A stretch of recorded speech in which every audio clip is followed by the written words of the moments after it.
Έχεις ετοιμάσει και ένα εξαιρετικό ρεπορτάζ το οποίο ακολουθεί. Λοιπόν, κάθε δεύτερη Κυριακή του Μάη γιορτάζουμε φυσικά τη γιορτή της μητέρας. Και είναι αυτή η Κυριακή. Είναι αυτή η Κυριακή. Μαμά, καλημέρα και χρόνια σου πολλά, σε αγαπάω. Αυτό, ναι, να το πούμε γιατί ξέρεις, είναι πολύ σπουδαίο πράγμα. Κάνοντας όλα αυτά τα ρεπορτάζ για τη μητρότητα, συνειδητοποιείς το εξής.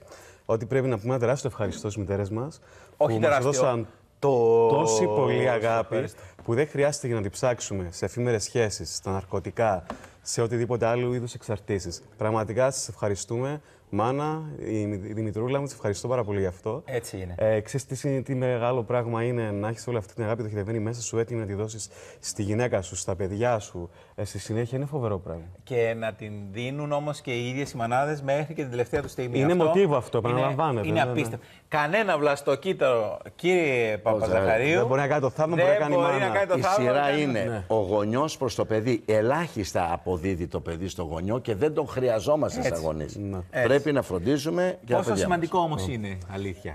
Με αφορμή λοιπόν αυτή τη ξεχωριστή μέρα που πρέπει να το γιορτάζουμε καθημερινά μέσα μας και έξω μας, βρήκαμε μια εξαιρετικά ενδιαφέρουσα, θα έλεγα, εκδήλωση που θα γίνει στη Λεμεσό από μια προσωπική πρωτοβουλία της εικαστικού Χριστίνας Ράκου και της εκπαιδευτικού Ξένιας Στρελάκη Μεταξά, στην προσπάθεια να μαζέψουν χρήματα για να χτίσουν σχολεία στο εξωτερικό και να βοηθήσουν ένα πρόγραμμα που υπάρχει στη Λεμεσό που λέγεται Ελεύθερα Χέρια, που βοηθά μητέρες ακριβώς να στείλουν τα παιδιά τους σε έναν χώρο στο κοινωνικό παντοπολείο στη Λεμεσό που τα προσέχουν για να μπορούν να δουλέψουν. Αυτό θα πει ελεύθερα χέρια. Ναι, αυτό ακριβώς. Οι μητέρες να μπορούν να έχουν κάπου ασφαλή τα παιδιά τους, ώστε να μπορούν να πάνε να εξασκήσουν κάποιο επάγγελμα. Και εκεί να τα βοηθούν, να τους μεταμορφώνουν, να τα προσέχουν. Να αισθάνονται ασφαλείς. Δεν ήξερα ότι υπήρχε. Είναι πάρα πολύ ωραίο να πούμε ότι σε αυτή την έκθεση που θα γίνει τον Ιούνιο θα παρουσιαστεί η προσωπική έκθεση της εικαστικού Χριστίνας Ράκου που αφορά τις μητέρες και παιδιά του κόσμου.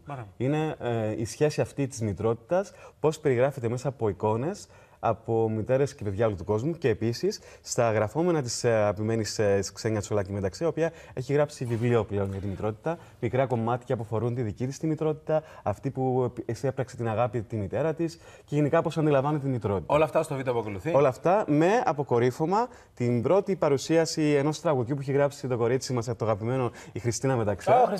Το κορίτσι Eurovision που μεγάλωσε πλέον και είναι η γυναίκα. Ήσουν και να το γράψει, προχθές την έχασες. Ακριβώς, ναι. Την είδα στο βίντεο on demand μετά, που θα μας παρουσιάσει το τραγούδι Μανά, ένα πολύ ιδιαίτερο τραγούδι και το παρουσιάζουμε σήμερα πρώτη φορά εδώ στο Καλή σας μέρα. Πάμε να δούμε το βίντεο.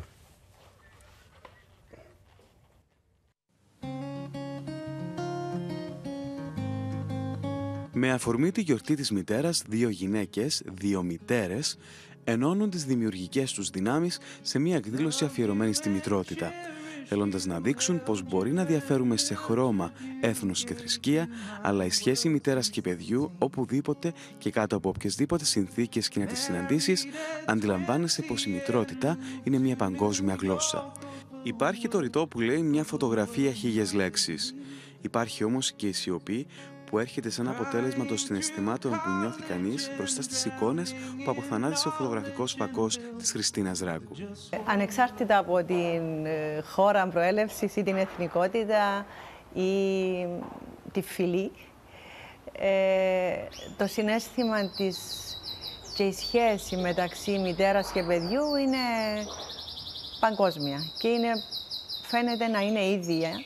Και αυτό φαίνεται και μέσα από τη φωτογραφική δουλειά, από αυτήν τη σειρά φωτογραφιών. Το πρώτο συναίσθημα που βγαίνει είναι η ασφάλεια. Το συναίσθημα της ασφάλειας που νιώθει ένα παιδί στην αγκαλιά της μάνας του.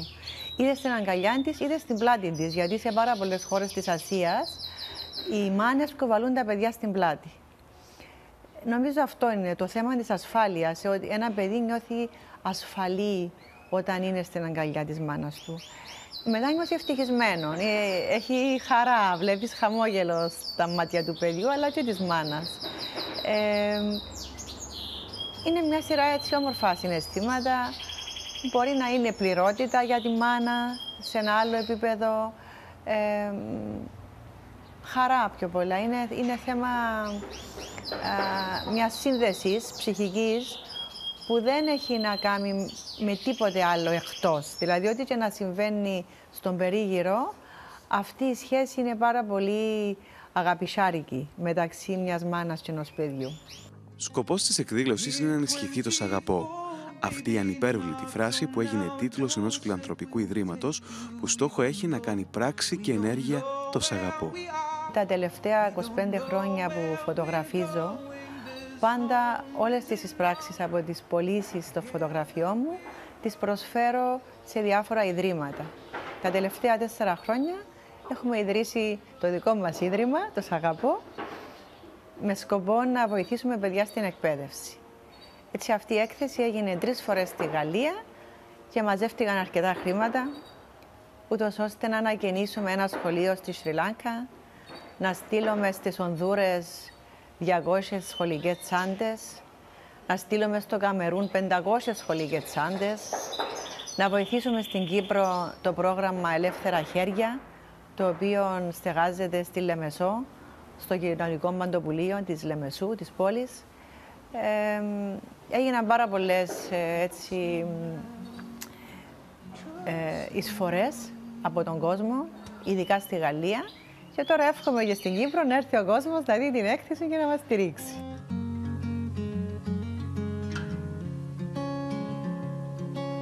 And after it all, 29 hit a wall and depression began. Η μάνα είναι θάλασσα. Τούτο μονάχα θα σου πω. Κι άμα θωρεί την πόρα, την καταιγίδα, τα θεριά και τη ζωή στα δώρα, ένα μονάχα σκέφτεται. Τον ήλιο που θα ανθίσει μέσα από τα σύννεφα γοργά και να την εφωτίσει. Αυτό, παιδί μου, είναι αρκετό για να την εκρατήσει, την ώρα της βαριάς ζωριάς να την ανακουφίσει. Όταν η ψυχή πλημμυρίζει από συναισθήματα, γεννιούνται πίνακες, φωτογραφίες, τραγούδια και στιχάκια σε λευκόματα. Όταν η εκπαιδευτικός Ξένια Τσολάκη Μεταξά έγραφε στα τετράδια της για τα παιδιά της, νόμιζε ότι απλώς κρατούσε ημερολόγιο της δικής της μητρότητας. Όταν όμως όλες αυτές οι σκέψεις και τα συναισθήματα έγιναν βιβλίο, διαβάζοντάς το κανείς συνειδητοποιεί ότι κατέγραψε το σπάνιο, το όμορφο, το ιδιαίτερο δέσιμο της μάνας με το κάθε παιδί της. Η δική της ιστορία βρίσκει καταφύγιο στον χτύπο της καρδιάς της κάθε γυναίκας που πήρε και έδωσε αγάπη ως παιδί και κατάφερε να επαναλάβει αυτό το σενάριο του «Σ' αγαπώ» στη δική της οικογένεια. Η μεταξύ μας γνωριμία με τη Χριστίνα πάλι ήταν η μητρότητα που μας έφερε κοντά, γιατί ήμουν καθηγήτρια των παιδιών της. Την γνώριζα από παλιά, ήμουν λάτρης της δουλειάς της, έχω αρκετά από τα βιβλία της στη συλλογή μου, τις φωτογραφίες της και συνήθως δουλεύουμε με το Skywalkers Club, το οποίο είναι ένα charity club που ανήκει στο σχολείο μου, το οποίο κάνει διάφορα events φιλανθρωπικά και αναλάβαμε να βοηθούμε το «Σ' αγαπώ», που είναι το ίδρυμα που ίδρυσε η Χριστίνα για τα παιδιά του κόσμου και συγκεκριμένα εμείς αναλάβαμε ένα κομμάτι, τα παιδιά στα ελεύθερα χέρια, που είναι παιδιά που κατοικούν στην πόλη μας, στη Λεμεσό. Συγκεκριμένα όταν βρεθήκαμε μια μέρα και είχε καιρό να δω τη Χριστίνα, «Χριστίνα μου, τι κάνεις, την έκθεση για τις μητέρες και παιδιά, εσύ τι κάνεις, εγώ γράφω για τη μητρότητα». Οπότε η Χριστίνα ενθουσιάστηκε, μου λέει «Τι λες να σμίξουμε τις δύο τέχνες?» Λέω γιατί όχι. Άμα είναι τέτοιος σκοπός, ιερός, και άμα είναι για τη μητρότητα, που είναι ένα θέμα που πιστεύω ότι αγγίζει τον κάθε άνθρωπο, είτε είναι μάνα, είτε είναι πατέρας, είτε είναι παππούς, γιαγιά, είπα ναι, να το κάνουμε. Είμαι πολύ τυχερή γιατί είχα πρότυπα γυναικών και μητέρων, δύο απίστευτες γιαγιάδες, μία μάνα της οποίας στο παρατσούκλι είναι μπουμπουλίνα, είναι αντάρτισαν, έτσι τη λέμε, γιατί θα έκανε τα πάντα για τα παιδιά της. Μας έμαθε πώς να είμαστε μάνες με αυστηρόν τρόπο.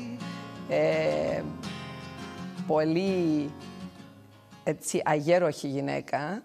Μεγάλωσε 16 εγγόνια, μαγείρευε για 16 άτομα την ημέρα. Ήτανε πολύ ψηλά. Τέλος πάντων, αυτά που προσπαθούσαμε να φτάσουμε όσον αφορά τη μητρότητα. Και πραγματικά η μητρότητα για μένα αποτελεί το μεγαλύτερο αγαθό. Δηλαδή, αν μου έλεγε κάποιος τι επιλέγεις από όλα τα πράγματα που κατάφερες στη ζωή σου να κρατήσεις, τα διπλώματα, τα διδακτορικά, τα βραβεία, τα σπίτια, τα σχολεία, τα πάντα, τι επιλέγεις να κρατήσεις και κράτα ένα μόνο, θα κράταγα τη μητρότητα. η μητρότητα νομίζω ότι σου δίνει έναν άλλον τρόπο να κοιτάζεις τα πράγματα και σε εξελίσσεις σαν άνθρωπο. Δηλαδή, ανακαλύπτεις πτυχές του χαρακτήρα σου που δεν τις ήξερες προηγουμένως. Η υπομονή, για παράδειγμα. Μπορεί να είσαι ανυπόμονος άνθρωπος, αλλά μεγαλώνοντας 4 παιδιά, αντιλαμβάνεσαι ότι όλα αλλάζουν, όλα παίρνουν μια μεγαλύτερη διάσταση, μια διαφορετική διάσταση. Άρα, ναι, είναι για μένα ό,τι ωραιότερο και ό,τι πολυτιμότερο έχω. Οι γυναίκες που με μεγάλωσαν, οι γιαγιάδες μου, η μητέρα μου και η δική μου μητρότητα. Είναι ένα μεγάλο παγκόσμιο θέμα, το οποίο αξίζει να το τιμούμε και να το τραγουδούμε και να το ζωγραφίζουμε και να το κάνουμε τέχνη, αυτό το θέμα.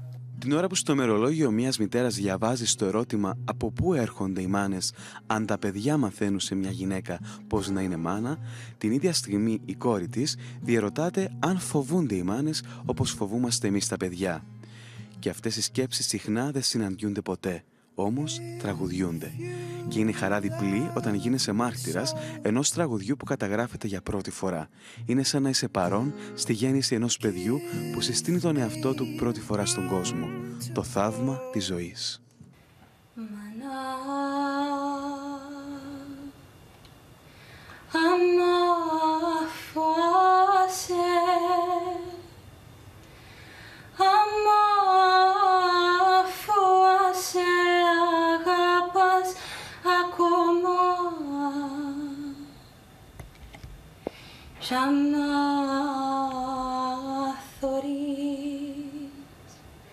Τσάμα θωρείς φοάσαι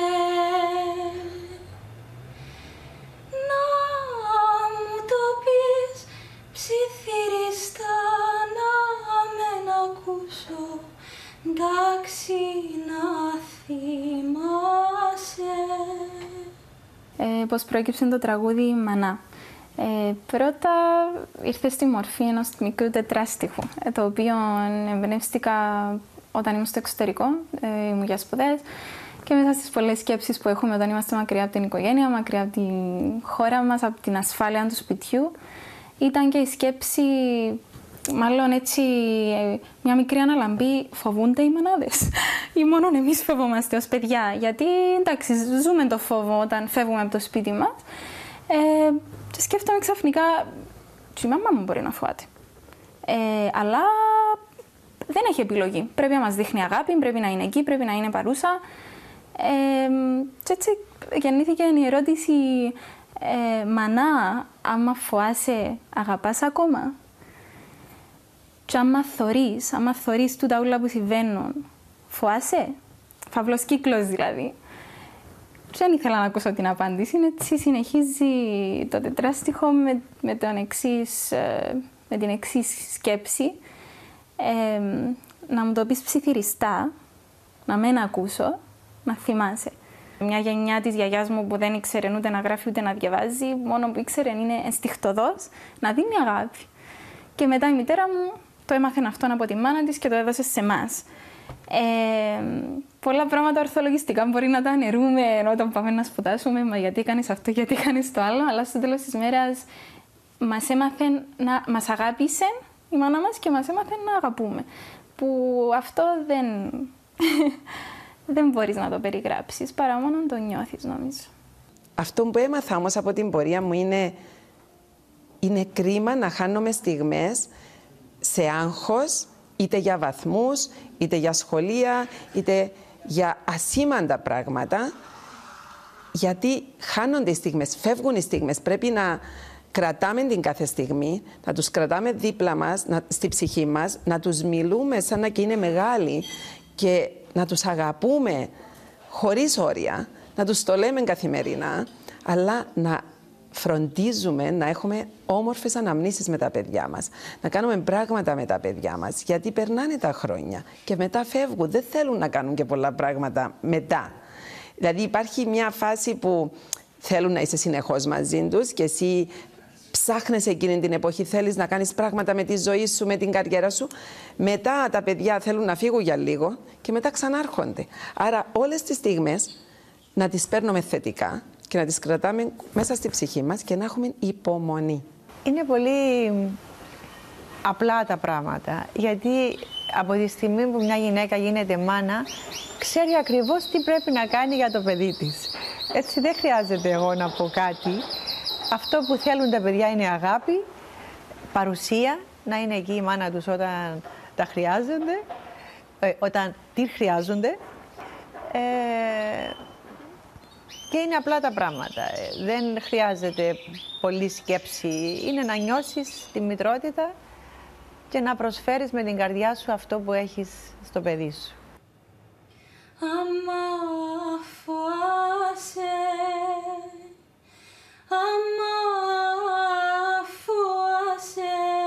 Αγαπάς ακόμα. Μαμά θωρείς, μαμά θωρείς,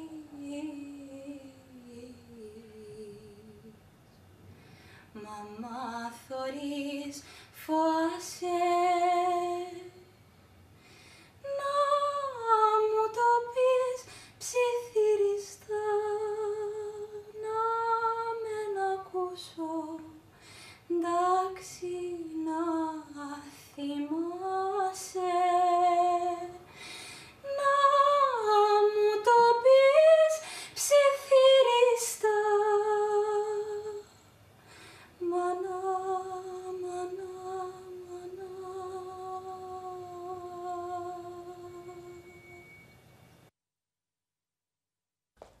Μαζί μας, γιατί θα πάμε να παρακολουθήσουμε ένα ρεπορτάζ που αφορά τις μητέρες όλου του κόσμου. Αφορούμε λοιπόν, όπως είπαμε, την γιορτή της μητέρας κάθε δεύτερη Κυριακή του Μάη, φέτος στις 14 του Μαΐου. Να ευχηθούμε χρόνια πολλά σε όλες τις μητέρες και να αγαπάτε τις γυναίκες όχι μόνο γιατί το αξίζουν, αλλά γιατί είναι και μητέρες των παιδιών μας για όσους έχουμε αυτή τη σχέση. Ακόμα και όταν τελειώσει αυτή η σχέση, να σέβεστε και να αγαπάτε τις γυναίκες που έφεραν στον κόσμο τα παιδιά σας και τα παιδιά γενικότερα.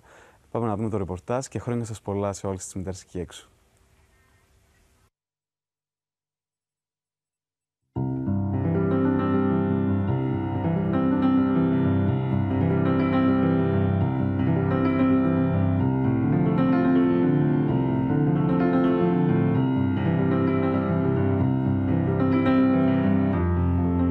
Πλάστη μου φανέρωση της εκκλησιάς καμπάνα δεν έχει ομορφότερη από τη λέξη μάνα. Το όνομά της δανείστηκαν οι νότες, οι χοροί, τα τραγούδια, η έμπνευση για το κάθε τι όμορφο. Κάθε δεύτερη Κυριακή του Μάη, το μήνα που ανθίζει η φύση και ζεσταίνει ο ήλιος, τιμούμε όχι μόνο το όνομά σου μητέρα, αλλά και τη δική μας ύπαρξη. Μάνα. Δεν υπάρχει τίποτα να υποθεί που να μην έχει ήδη γραφτεί. Μάνα, η λέξη που ισοδυναμεί με τα πάντα, που ομοιοκαταληχτεί με οτιδήποτε, που αντιπροσωπεύει τον κόσμο ολάκερο. Τέτοια μέρα η σκέψη μας δεν βρίσκεται μόνο με τις μανάδες που γιορτάζουν, αλλά και τις μανάδες με τα παιδιά στην αγκαλιά που υποφέρουν. Τις μανάδες που ζουν κάτω από το όριο φτώχειας και αυτές που δεν βίωσαν ακόμη την αγάπη και τον σεβασμό στο βαθμό που τους αξίζει. Η μέρα αυτή μας κάνει να σκεφτόμαστε τις μητέρες που δεν θα πάρουν μια κάρτα, ένα λουλούδι ή ένα φιλί από τα παιδιά τους, γιατί τα κάλεσε κοντά του ο Θεός πριν από αυτές. Την ίδια στιγμή σκεφτόμαστε και τα παιδιά που δεν μπορούν να δείξουν την αγάπη τους στη μητέρα, που έτσι απλά μα τόσο σκληρά δεν έχουν, είτε γιατί έφυγε νωρίς, είτε γιατί δεν την γνώρισαν ποτέ. Φυσικά δεν είναι όλες οι μανάδες που αξίζουν την αγάπη και την ευγνωμοσύνη των παιδιών τους, αφού αυτή η μέρα για κάποιες γυναίκες είναι μέρα ντροπής, καθώς υπάρχουν αρκετά παραδείγματα γυναικών που μάλλον δεν ήταν έτοιμες ή καλύτερα προορισμένες για να παίξουν το σπουδαιότερο ρόλο της ζωής τους. Μα είναι ακριβώς αυτά τα παραδείγματα που κάνουν τις γυναίκες που τιμούν τον τίτλο της μητέρας να ξεχωρίζουν σαν τον αληθινό χρυσό όταν το σμίγουν με τον ψεύτικο. Μπορεί να μην χρειάζεται μια μέρα για να σκεφτείτε τη μητέρα σας, μα ίσως να χρειάζεται η σκέψη που δημιουργεί αυτή η μέρα για να διερωτηθείτε για τη σχέση που έχετε με αυτόν τον άνθρωπο. Δεν διαλέγουμε εμείς τη γυναίκα που θα μας δώσει ζωή. Την διαλέγει όμως ο Θεός για μας και αυτό γίνεται για κάποιο λόγο. Επομένως, το ελάχιστο που μπορούμε να κάνουμε εμείς είναι να δεχτούμε πως μπορεί να μην είναι αυτό που θέλαμε, αλλά δεν πάβει να είναι μάνα μας. Ακόμη ακόμη και να την αρνηθείς, δεν μπορείς να αρνηθείς το γεγονός ότι μια μάνα έφερε στον κόσμο αυτούς που αγαπάς. Τιμώντας λοιπόν τη μητέρα σου, όχι κάθε δεύτερη Κυριακή του Μάη, αλλά κάθε μέρα από τη ζωή σου, τιμάς τον ίδιο σου τον εαυτό. Ας είναι σκάρτη στα μάτια σου η εικόνα της, ας είναι και σκάρτος ο χαρακτήρας της. Εσύ είσαι κομμάτι από τον πατέρα και κομμάτι από αυτήν. Και αν δεν υπάρχει στη ζωή σου η μητέρα, υπάρχει στα γονίδια σου. Και αν εσύ δεν μπορείς να το δεις αυτό, το βλέπουν οι άλλοι σε σένα. Ίσως το μόνο καλό πράγμα που βγήκε από αυτήν τη γυναίκα να είσαι εσύ. Αυτό σημαίνει πως η ύπαρξή σου είναι ο πρωταρχικός λόγος για να τη σέβεσαι και να την τιμάς. Και αν περιμένεις για ένα καλύτερο λόγο, μάθε το τώρα πως δεν θα υπάρξει. Όπως δεν θα υπάρξει το αύριο, όταν κάποτε η μάνα σου φύγει, και αλίμονο αν δεν ήξερε πως έστω και λίγο, έστω και από μακριά, την αγάπησες. Στη γιορτή σου φέτος, μητέρα, θα σου πω πως σε αγαπώ. Επειδή μεγάλωσα για να στο δείχνω πλέον και επειδή ξαφνικά ντρεπόμουν να το πω. Γιατί όσο σκληρός κι αν έγινα σαν άνθρωπος, είναι σκληρότερο να το έχεις λησμονήσει από μένα και να το λες μονάχα εσύ.